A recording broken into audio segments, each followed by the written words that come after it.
By any measure, Week 2 of the second season of Dana White's Tuesday Night Contender Series was a rollicking success. Every fight on the card ended in a finish, with 3 of them ending in under 2 minutes. If UFC President Dana White was looking for hungry athletes looking to make a memorable impression, he couldn't have asked for more from Tuesday's crop of Octagon hopefuls. Typically, no more than 3 fighters receive a contract following an appearance on the Contender Series, but White was so thrilled by this week's performance is that he handed out a record 4 UFC contracts to Matt Sales, Anthony Hernandez, Ryan Spann, and Dwight Grant. 5 Week 2 winners are 4 brand new additions to the UFC roster. So who got left out? That distinction goes to featherweight Austin Springer, a 31-year-old Washington resident who trains out of Gracie Barra in Portland, or Springer was matched up with highly vaunted kickboxer Giga Chikadze, a Georgian fighter who had finished his last 5 opponents by first-round knockout. Chikadze's lethal kicks were on full display in the earlier stages of the bout, and it looked like Springer was on his way to becoming co-victim number 6. Instead, he waded through the punishment, getting in close to use his wrestling to take Chikadze down to the mat and wear him down. In the third, Springer asserted himself on the ground and put Chikadze away with a rear naked choke submission. Of this week's 5 Contender Series winners, Springer logged the most cage time, which he understands may have been one of the reasons that White passed on signing him. "I think they have a specific thing that they want," said Springer, speaking to MMA Fighting about his experience on the show. "They want those faster knockouts. It's easier to then build off of that when they can say, this guy's coming off the Contender Series. He had a fast knockout. That sells a lot more when trying to promote a fight than, he won by third-round rear naked choke. I do get it. I do think they got to see a lot more from my fight than what they saw in the other ones. For all we know, nothing against anybody that got those fast knockouts, but maybe that was a fluke. Maybe when the going gets tough, they fold or mentally break.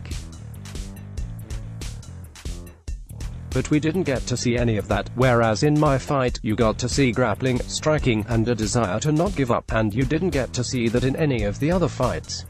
Following his win, Springer wondered how his performance would register with White and the other officials watching. In all likelihood, he was on his way to losing a judge's decision before pulling off the come-from-behind submission. One contract already appeared to be locked up as the fight before Springer saw Spann submit Emiliano Sordi with a guillotine choke in just 26 seconds. When the last 2 fights of the night ended in first-round KOs, Springer braced himself for the bad news. "I kind of was mentally prepared for them saying that I didn't get it," said Springer. "Because that way in the event that I did, cool, I'm excited. In the event I didn't, then I'm not let down.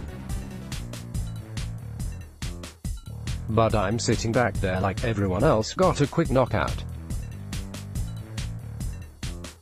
In the past, that's what they've been looking for, more so than longer fights, so I kind of expected it."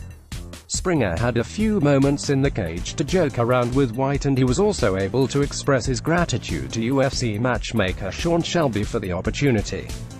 Despite not being picked up, the experience was far more positive than Springer's first brush with the UFC, when he was denied a spot on The Ultimate Fighter 22 after being knocked out by current UFC lightweight Chris Gruettazemaka in that season's elimination round.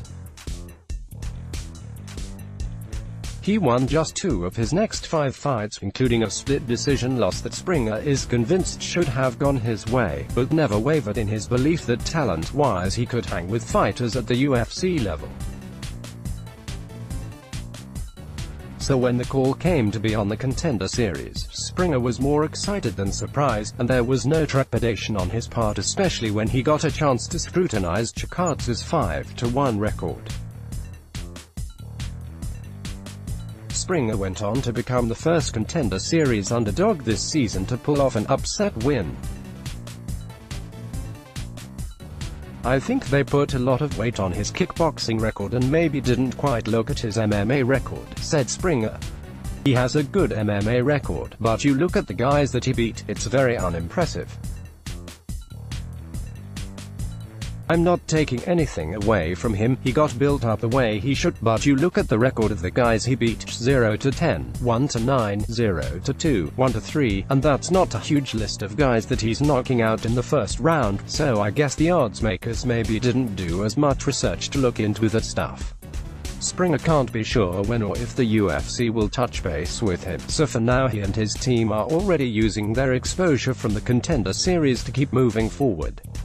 "There's already a couple of things lined up," said Springer. "We can't announce anything yet, but in the next couple of days hopefully we should have something lined up and a new path to go down."